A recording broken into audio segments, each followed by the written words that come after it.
नमस्कार दोस्तों, मैं राहुल डावर अपने YouTube चैनल पर आपका हार्दिक स्वागत एवं अभिनंदन करता हूं। दोस्तों, हम राजस्थान जीके के कला संस्कृति वाले भाग का अध्ययन करेंगे, जिसमें कि सबसे पहले हम राजस्थान के लोक देवताओं के बारे में अध्ययन करेंगे। हमारा टॉपिक रहेगा कला संस्कृति में। सबसे पहले हमारा फर्स्ट टॉपिक रहेगा राजस्थान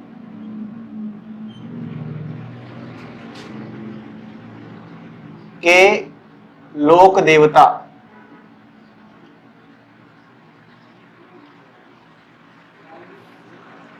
दोस्तों, हमारा ये टॉपिक दिया। तो दोस्तों, सबसे पहले हम राजस्थान के लोक देवताओं की बात करते हैं। तो शुरुआत करते हैं हम अपने टॉपिक की। राजस्थान के लोक देवताओं में हम सबसे पहले बात करें पंचपीरों की। तो सबसे पहले दोस्तों यहां से एक क्वेश्चन बनता है। जो क्वेश्चन देखिए, फिर हम अपने टॉपिक को कंटिन्यू करेंगे। सबसे पहले यहां एक क्वेश्चन करते हैं कि निम्न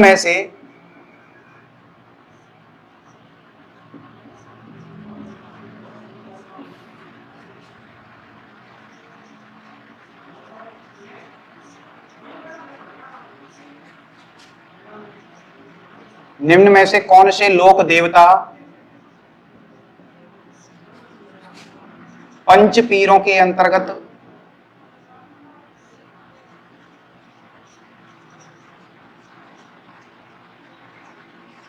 शामिल नहीं हैं।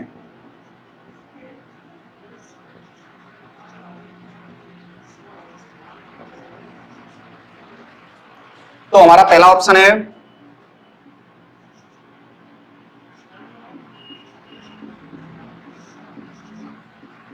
गोगा जी, दूसरा ऑप्शन है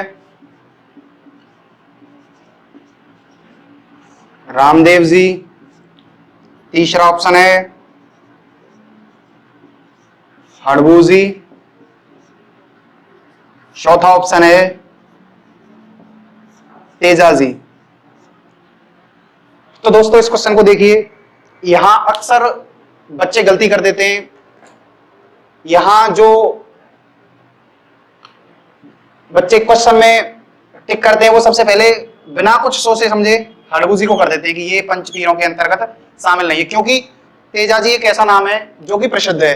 तो बच्चे समझते हैं कि तेजा जी लोक देवताओं में, जो तेजा जी लोक देवता हैं हमारे, पंचपीरों के अंतर्गत आते हैं, पर ऐसा नहीं है। दोस्तों इसका राइट आंसर है तेजा जी, जो कि पंचपीरों के अंतर्गत शामिल नहीं है। हड़बू जी पंचपीरों के अंतर्गत आते हैं। अब दोस्तों इस समस्या से कैसे निकला जाए कि पंचपीर हमारे कैसे क्लियर होंगे, तो इसकी मैंने एक शॉर्ट ट्रिक बनाई है, जिससे आपके सारे डाउट्स क्लियर हो जाएंगे कि पंचपीरों के अंतर्गत कौन कौन से लोक देवता आते हैं। तो दोस्तों हम अपनी ट्रिक को साझा करता हूं। मैं अपनी ट्रिक को, जो ट्रिक है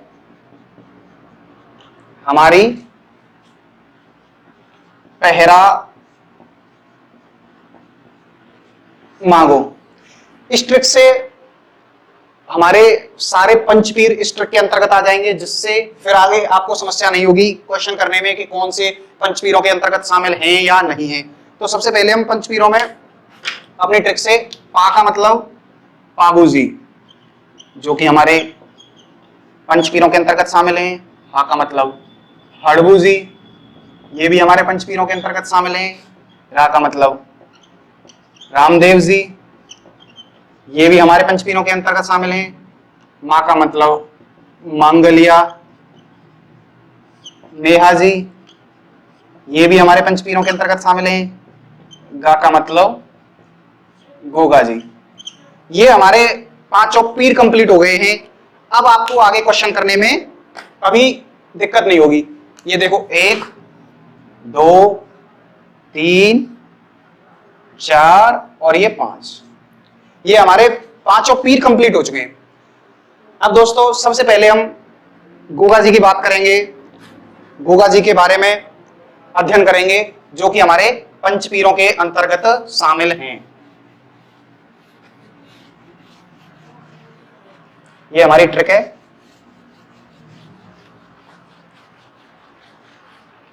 तो दोस्तों सबसे पहले हम बात करते हैं गोगा जी की।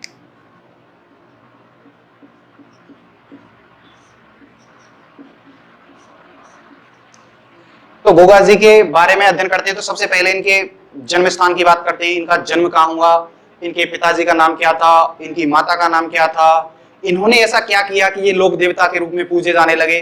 तो इन सब चीजों के बारे में हम चर्चा करेंगे। तो सबसे पहले हम चर्चा करते हैं कि इनका जन्म स्थान। इनके अगर हम जन्म स्थान की बात करें तो ददरेवा चूरू,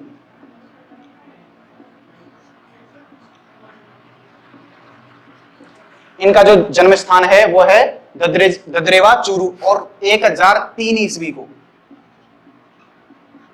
इनका जन्म हुआ, 1003 ईस्वी को। इनके पिताजी के नाम की बात करें, पिताजी का नाम था जेवर सिंह चौहान। इनके अगर पिताजी की हम बात करें तो इनके पिताजी का नाम था जेवर सिंह चौहान, और इनकी माताजी का अगर हम बात करें नाम तो बादशाह दे। इनकी माताजी का नाम है बादशाह देवी। और जो इनकी घोड़ी थी, इनकी घोड़ी की बात करते हैं। इनकी अगर घोड़ी की बात आती है तो इनकी घोड़ी थी नीली घोड़ी।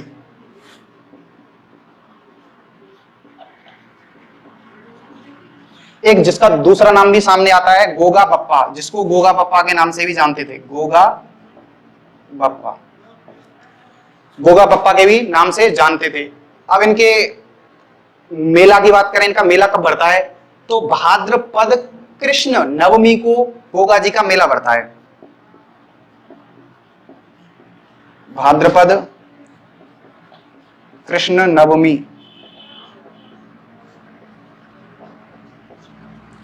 गोगा जी का मेला बढ़ता है।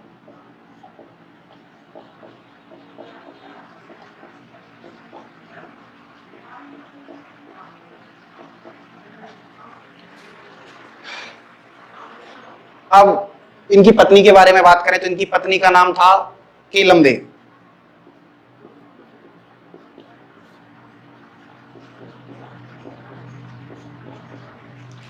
पत्नी का नाम था केलमदे।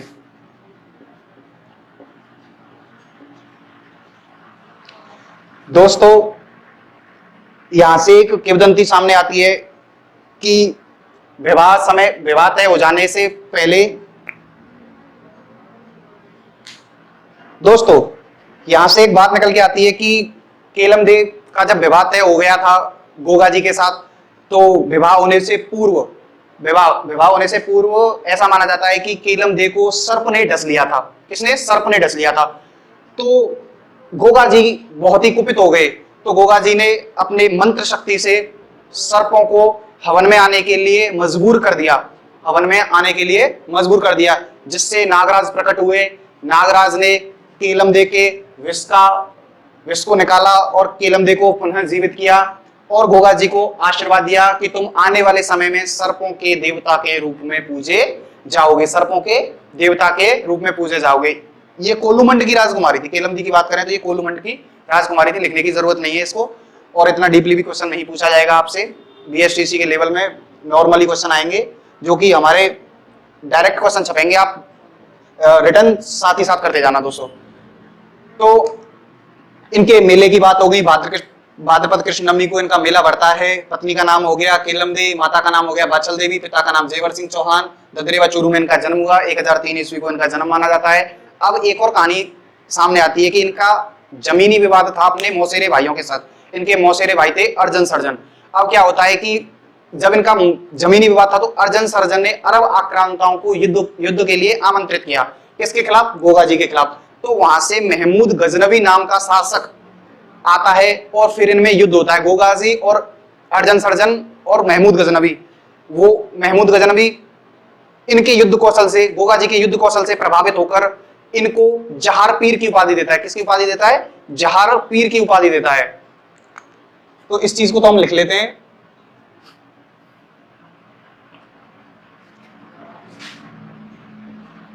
गोगा जी का जमीनी विवाद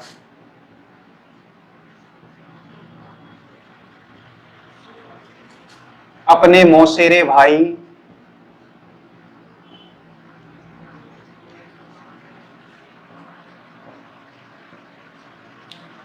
अर्जन सर्जन के साथ था।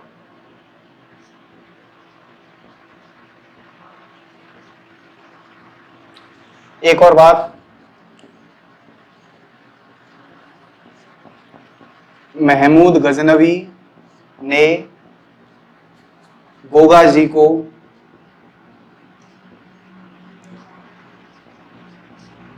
जहार पीर की उपाधि दी।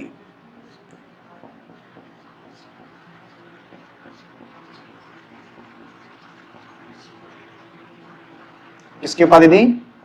जहार पीर की उपाधि दी। अब यहां से एक और नोट पॉइंट है, यहां से भी क्वेश्चन पूछ लिया जाता है कि वर्षा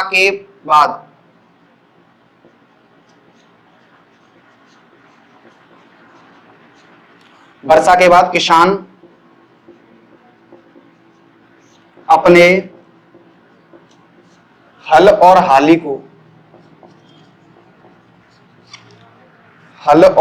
को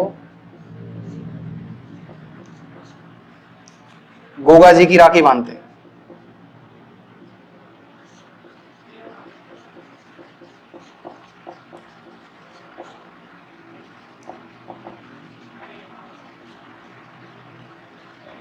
गोगा जी की राखी बांधते हैं। तो दोस्तों एक और बात, जो गोगा जी के थान हैं, गोगा जी के थान खेजड़ी वृक्ष के नीचे मिलते हैं।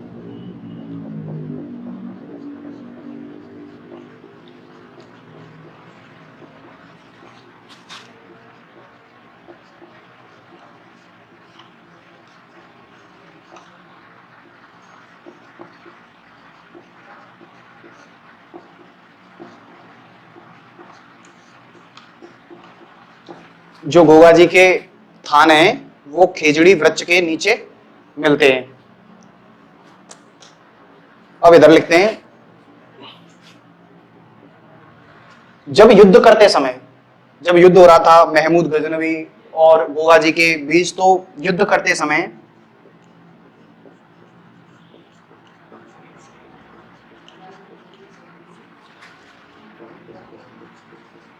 गोगा जी का सिर चूरू के निकट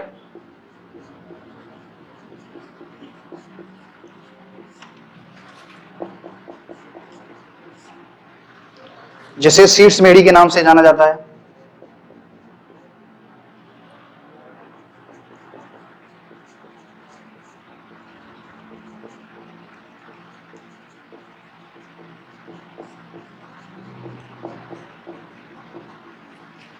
और जहां पर शरीर गिरा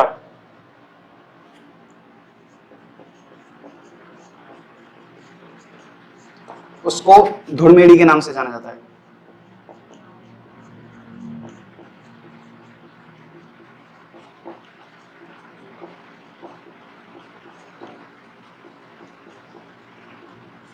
धुड़मेड़ी के नाम से जाना जाता है।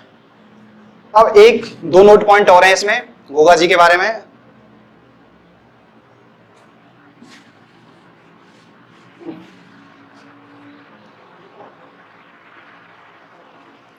गोगा जी की समाधि स्थल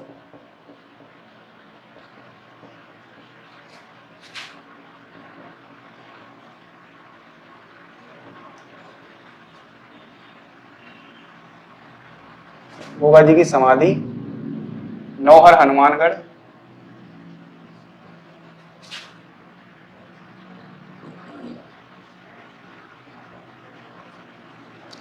और गोगा जी की ओल्डी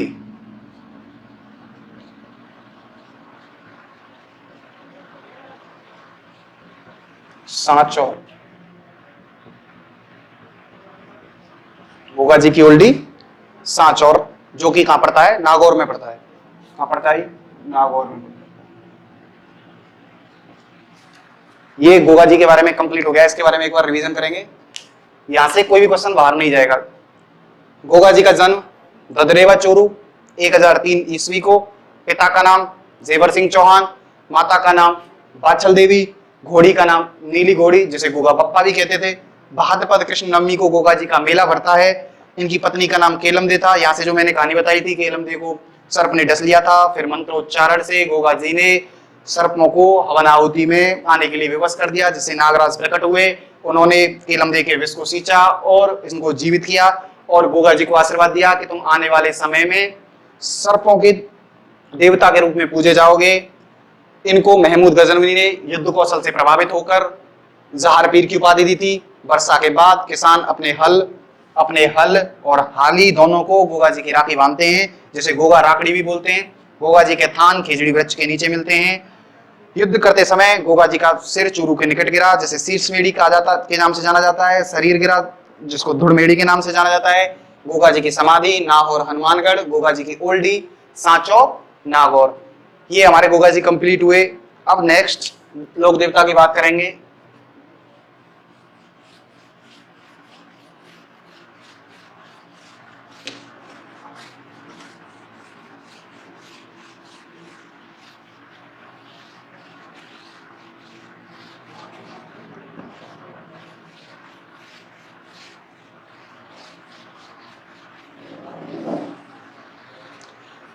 नेक्स्ट लोक देवता की बात करेंगे पाबू जी।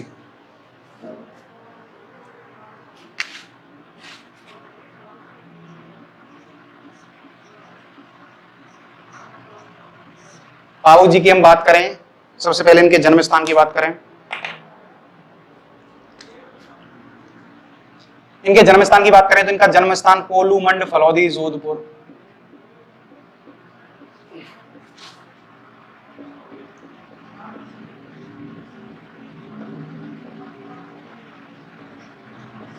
कोलूमंड फलौदी जोधपुर।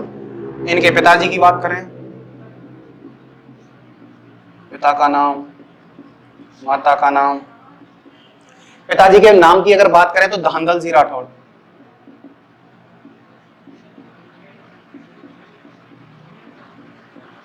क्या नाम था इनके पिता का नाम? धांधल जी राठौड़। इनकी माता का नाम कमला दे।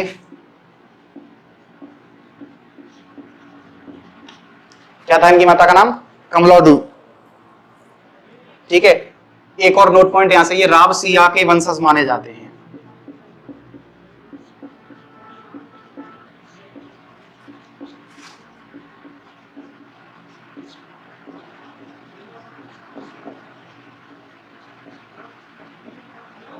राव सिया के वंशज माने जाते हैं। इनकी जो घोड़ी थी उसका नाम था केसर कालमी।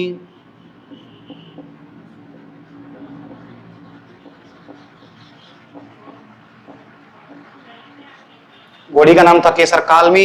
इनकी पत्नी का नाम था सुपियार दे। इनकी पत्नी की बात करें तो सुपियार दे। इनकी पत्नी की बात करें तो इनकी पत्नी का नाम था सुपियार दे, जो कि कहां थी? अमरकोट की। अमरकोट के राजा सूरजमल सोड़ा की पुत्री थी ये।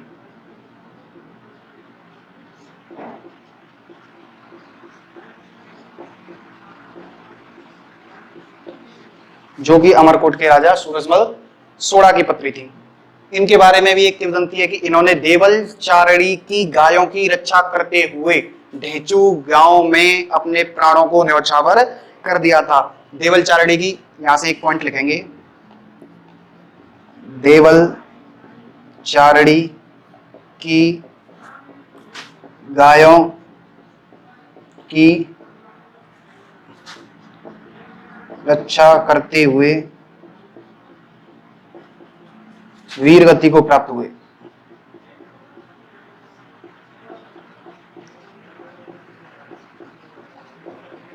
देवल चारणी की गायों की रक्षा करते हुए वीर गति को प्राप्त हुए। इनका जो मेला है, मेला, अगर इनके मेले की बात करें, चैत्र अमावस्या को इनका मेला बढ़ता है।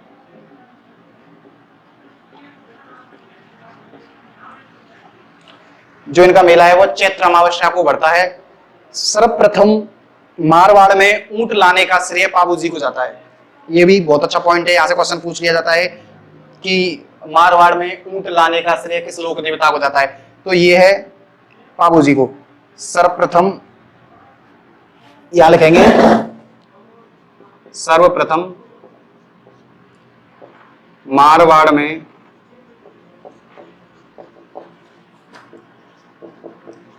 ऊंट लाने का श्रेय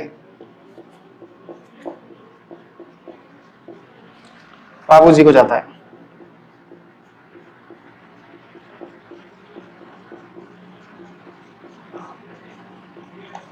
सर्वप्रथम मारवाड़ में ऊंट लाने का श्रेय बाबूजी को जाता है। बाबूजी की जो फड़ है वो सबसे लोकप्रिय फड़ है। बाबूजी की फड़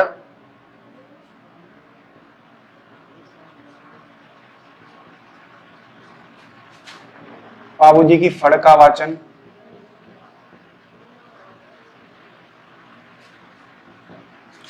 नायक जाति के भोपों द्वारा किया जाता है।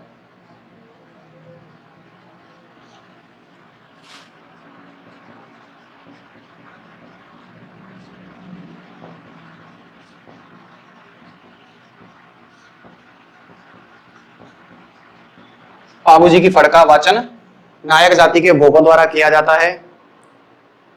बाबूजी से जो संबंधित गीत हैं, जो गीत गाए जाते हैं बाबूजी से संबंधित गीत, उनको क्या बोलते हैं? बाबूजी से संबंधित गीतों को बाबूजी के पावड़े कहा जाता है।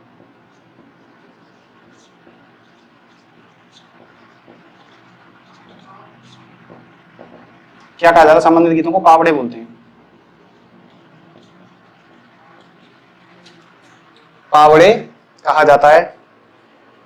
तो ये बाबूजी के बारे में है, इससे बाहर कुछ भी नहीं जाएगा। बहुत ही बारीकी से समझाया है बाबूजी को भी मैंने। देखो एक बार रिवीजन करते हैं इनका। बाबूजी का जन्म कोलूमंड फलौदी जोधपुर। बाबूजी का जन्म कोलूमंड फलौदी जोधपुर। बाबूजी के पिता का नाम धांधल जी राठौड़।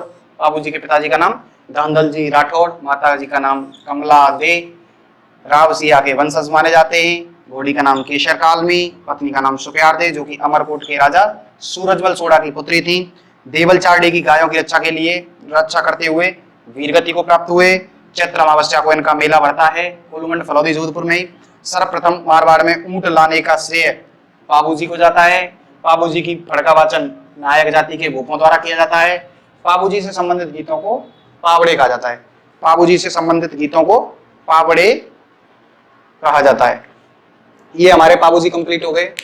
अब हम नेक्स्ट लोक देवताओं की बात करेंगे। तो उनका नाम है रामदेव जी, जो कि बहुत ही महत्वपूर्ण है। यहां से हर बार हर एग्जाम में क्वेश्चन पूछे जाते हैं। और नोट लगा लो, बीएसटीसी में भी यहां से जरूर एक क्वेश्चन पूछा जाएगा रामदेव जी से संबंधित। रामदेव जी से संबंधित एक क्वेश्चन जरूर पूछा जाएगा। तो अब नेक्स्ट जो लोक देवता है हमारे रामदेव जी। सबसे पहले इनके हम जन्म स्थान की बात करेंगे। तो इनका जन्म स्थान है उड़ू कासनेर, शिव तहसील, बाड़मेर। उड़ू कासमेर, शिव तहसील बाड़मेर। उड़ू कासमेर, शिव तहसील बाड़मेर। इनके अगर हम पिता की बात करें तो इनके पिता का नाम था अजमल। पिताजी का क्या नाम था इनके का? अजमल। माता का नाम था मेणा दे। माता का नाम था मेणा दे। माता जी का नाम क्या था? मेणा दे। और इनके जो घोड़ा है, घोड़ा, उसका नाम आता है लीला। इनके घोड़े का नाम आता है लीला। अब इनकी पत्नी की बात करें तो ये अमरकोट के राजा दले सिंह सोढ़ा की पुत्री नेतल दे, इनकी पत्नी। इनका जो विवाह हुआ था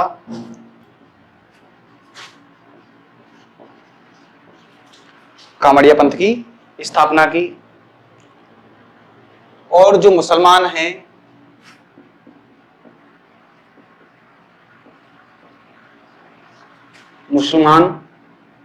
इनको रामसा पीर के नाम से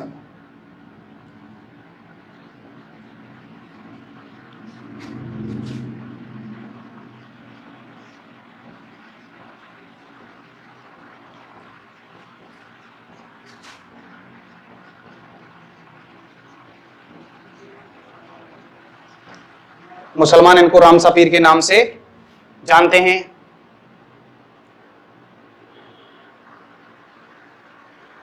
भाद्रपद सुदी को रूड़ेचा के राम सरोवर के किनारे इन्होंने जीवित समाधि ली थी। भाद्रपद सुदी को यहां लिखते हैं,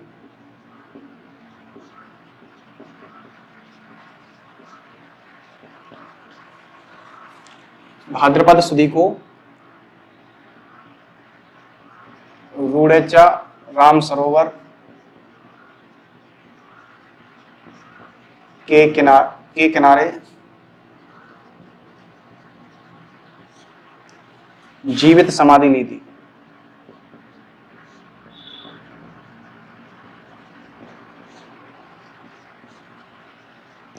जीवित समाधि ली थी, ये बहुत खास पॉइंट है। ये अक्सर क्वेश्चन आता है यहां से कि किस लोक देवता ने जीवित समाधि ली थी। इनका एक विशाल मेले का आयोजन होता है जो कि सांप्रदायिक सद्भावना का प्रतीक रहा है, और जो इनका मेला है वो भी यही बढ़ता है। और यह मेला राजस्थान में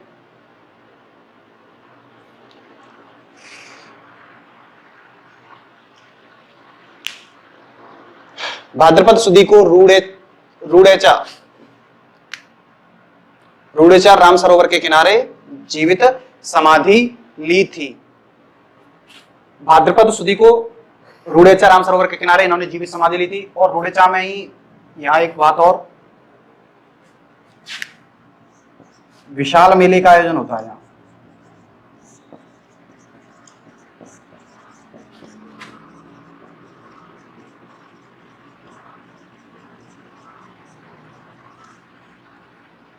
इसी के बारे में और सांप्रदायिक सद्भाव का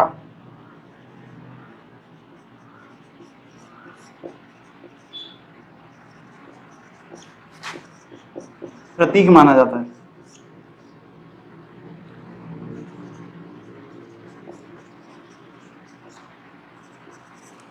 यह रामदेव जी का मेला जो कि रूड़ेचा में बढ़ता है, वह बहुत बड़ा विशाल मेला बढ़ता है और सांप्रदायिक सद्भाव का सबसे बड़ा प्रतीक माना जाता है, क्योंकि यहाँ मुस्लिम हिंदू दोनों धर्मों के लोग एकत्रित होकर इस मेले का आनंद लेते हैं। अब जो इस मेले का मुख्य आकर्षक नृत्य है, जो मुख्य आकर्षक है वो है नृत्य।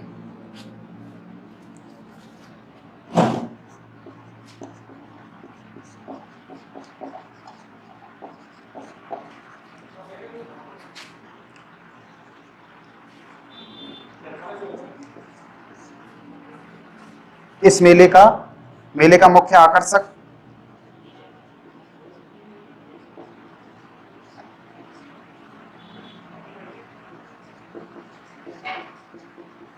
इस मेले का मुख्य आकर्षक नृत्य तेरताल है, जो कि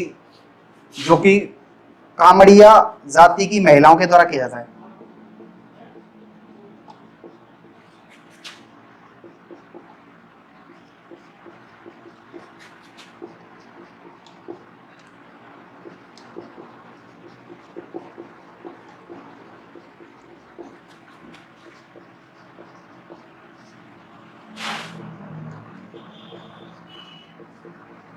कामड़िया जाति की महिलाओं के द्वारा किया जाता है। जिस इस मेले का मुख्य आकर्षक तेरताली नृत्य है, जो कामड़िया जाति की महिलाओं के द्वारा किया जाता है। इनके जो मुख्य स्थान है, मुख्य प्रमुख स्थल है, उनकी बात करें हम तो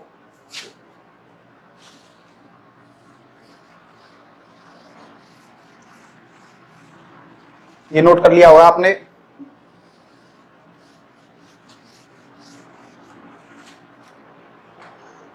प्रमुख स्थलों की बात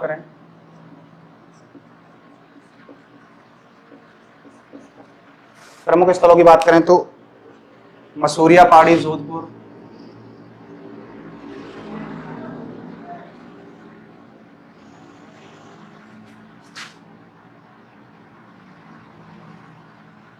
मसूरिया पहाड़ी जोधपुर। दूसरे नंबर पर हैं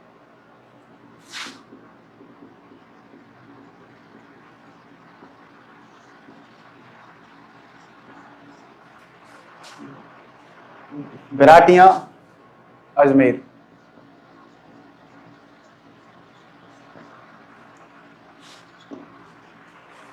तीसरे नंबर पर है सुरताखेड़ा।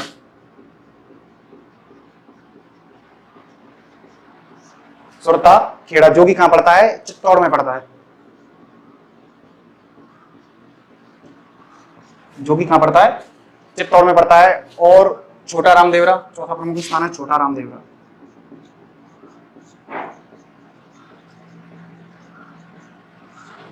जो कि कहां पड़ता है, गुजरात में पड़ता है, जो कि कहां पड़ता है, गुजरात में पड़ता है। रामदेव जी के चमत्कार को पर्चा कहते हैं, ये भी नोट पॉइंट है यहां।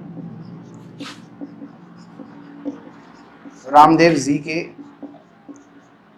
चमत्कार पर्चा कहलाते हैं। जो रामदेव जी के चमत्कार हैं वह पर्चा कहलाते हैं।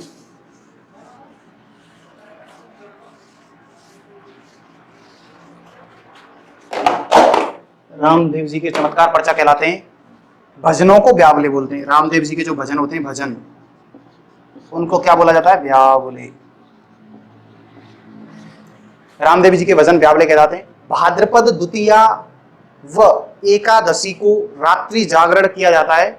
भाद्रपद द्वितीया, ये लिख लेते हैं यहां क्योंकि क्वेश्चन पूछ लिया जाता है कभी कभी। भाद्रपद द्वितीया व एकादशी को रात्रि जागरण किया जाता है।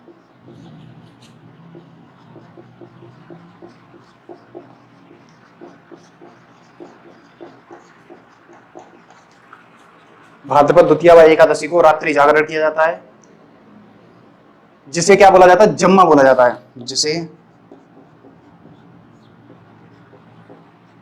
जम्मा बोला जाता है।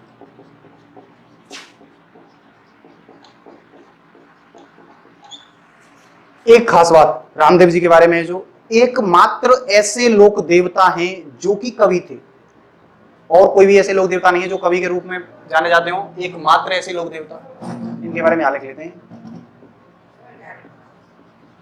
एकमात्र ऐसे लोक देवता जो कवि के रूप में जाने जाते हैं।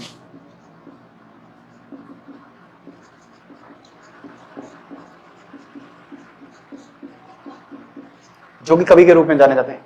इनका जो ग्रंथ है उसका नाम है 24 वाणियां, जो कि बहुत प्रसिद्ध है।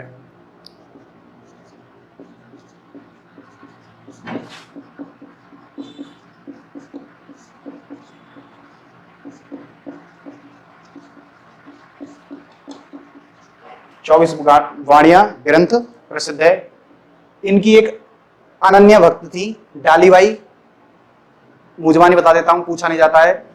इनकी एक अनन्य भक्त थी डालीबाई, जिन्होंने रामदेव जी से एक दिन पहले जीवित समाधि ली थी। रामदेव जी हमारे कंप्लीट हो गए हैं। बाकी रिवीजन, इनके जो प्रमुख स्थल हैं, मशहूरिया पहाड़ी जोधपुर, विराटियां अजमेर और सुरताखेड़ा चित्तौड़गढ़, छोटा रामदेवरा गुजरात। रामदेव जी के चमत्कार को पर्चा कहते हैं, भजन के ब्यावले कहलाते हैं। भाद्रपद द्वितीया से लेकर एकादशी को इनका रात्रि जागरण किया जाता है, जिसको जम्मा बोला जाता है। एकमात्र ऐसे लोक देवता जो कि कवि के रूप में पूजे जाते हैं,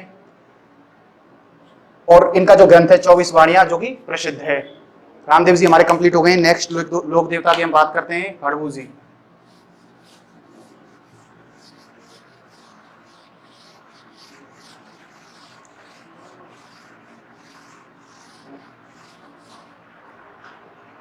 नेक्स्ट जो हमारे लोक देवता हैं, हड़बू जी। हड़बू जी के अगर बारे में बात करें तो इनका जन्म स्थान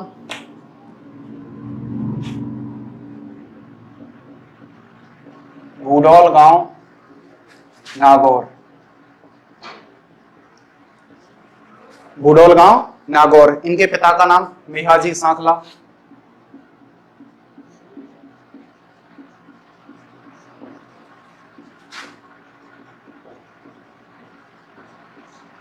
पिता का नाम मेहाजी सांखला, गुरु का नाम बालीनाथ,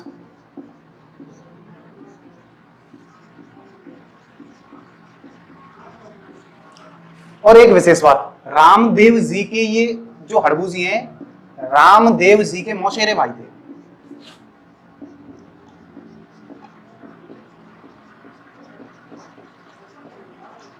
रामदेव जी के मौसेरे भाई। अब ये यहां से एक मुख्य जो क्वेश्चन बनता है, ये एक क्वेश्चन आता है यहां से, हड़बू जी किस शासक के समकालीन थे? तो हड़बू जी राव जोधा के समकालीन थे, राव जोधा के समकालीन थे। ऐसा माना जाता है कि इन्होंने राव जोधा के लिए भविष्यवाणी की थी कि तुम आने वाले समय में मारवाड़ पर शासन करोगे, और इन्होंने उबले हुए मूंग राव जोधा को भेंट किए, कटार भेंट की, और बोला कि जब तक ये तुम्हारे पेट में रहेंगे, जहां तक भी तुम घोड़ा दौड़ाओगे वो जमीन तुम्हारी हो जाएगी। और यह बात सिद्ध साबित हुई। फिर राव जोधा ने हड़बू जी के लिए बेंगटी गांव, जो कि फलौदी में पड़ता है, दान में दिया था। बेंगटी गांव दिया था। बेंगटी गांव में हड़बू जी का मंदिर है, हड़बू जी का मंदिर बेंगटी गांव में क्या है? हड़बू जी का मंदिर है। सबसे प्रसिद्ध बात इनके लिए ये शगुन शास्त्र के ज्ञाता थे, शगुन शास्त्र के।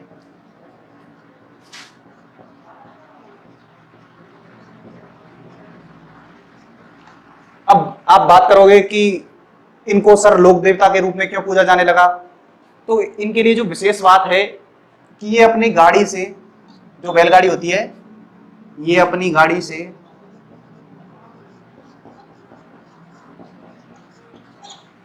पंगु गायों के लिए, जो कि अपंग होती हैं, अपंग भी लिख सकते हो आप, पंगु गायों के लिए चारा लेकर आते थे। पंगु गायों के लिए चारा लेकर आते थे।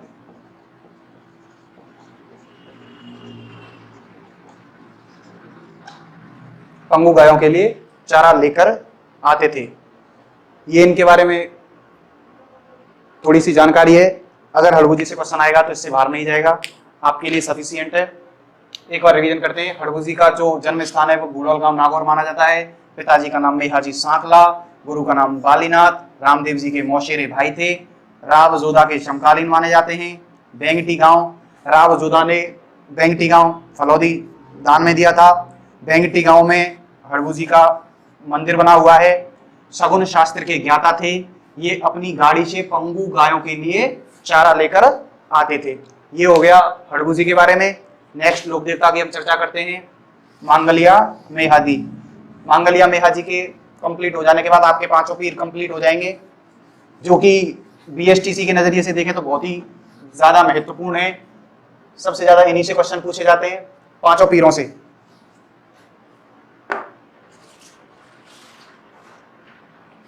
नेक्स्ट लोक देवता हैं हमारे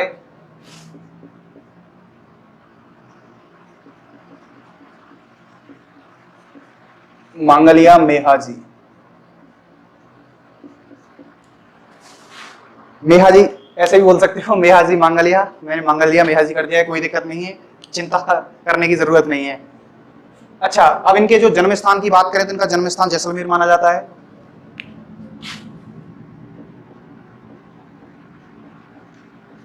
अच्छा, ये भी समकालीन थे। ये किस शासक के समकालीन थे, कोई बताएगा?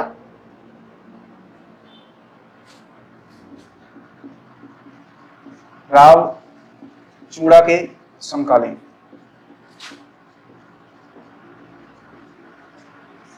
ये किसके थे? राव चूड़ा के समकालीन थे। जो इनका मंदिर है बांपड़ी जोधपुर,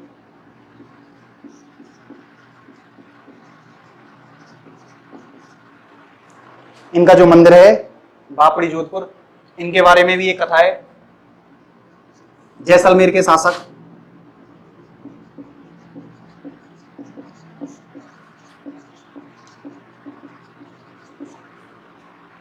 जैसलमेर के शासक राणंगदेव भाटी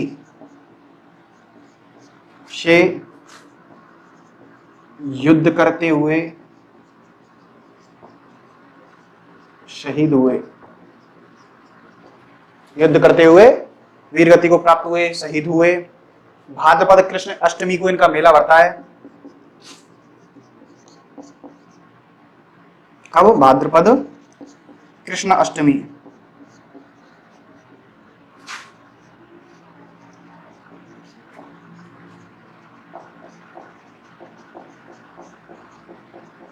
भाद्रपद कृष्ण अष्टमी को इनका मेला भरता है और इनके घोड़े का नाम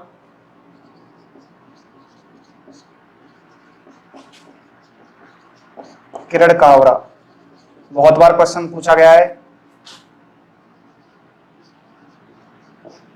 कि मेहाजी के घोड़े का नाम क्या था, मेहाजी का मंदिर कहाँ बना हुआ है, किसके समकालीन थे। एक बार रिवाइज करते हैं इसको, आइए। मंगलिया मेहाजी का जन्म जैसलमेर, रावचूड़ा के समकालीन थे। सबसे इंपोर्टेंट बापड़ी, जोधपुर में इनका मंदिर बना हुआ है। जैसलमेर के शासक राणंगदेव भाटी से युद्ध करते हुए शहीद हुए। भाद्रपद कृष्ण अष्टमी को इनका मेला भरता है और घोड़े का नाम था किरण कावरा। ये हमारे पांचों पीर कंप्लीट हो चुके हैं। अगर कोई भी पॉइंट समझ में ना आया हो तो कमेंट करके आप बता सकते हैं। बाकी मैं उम्मीद करता हूं आपको ये वीडियो बेहद पसंद आया होगा। लाइक एंड सब्सक्राइब करना ना भूलें। धन्यवाद।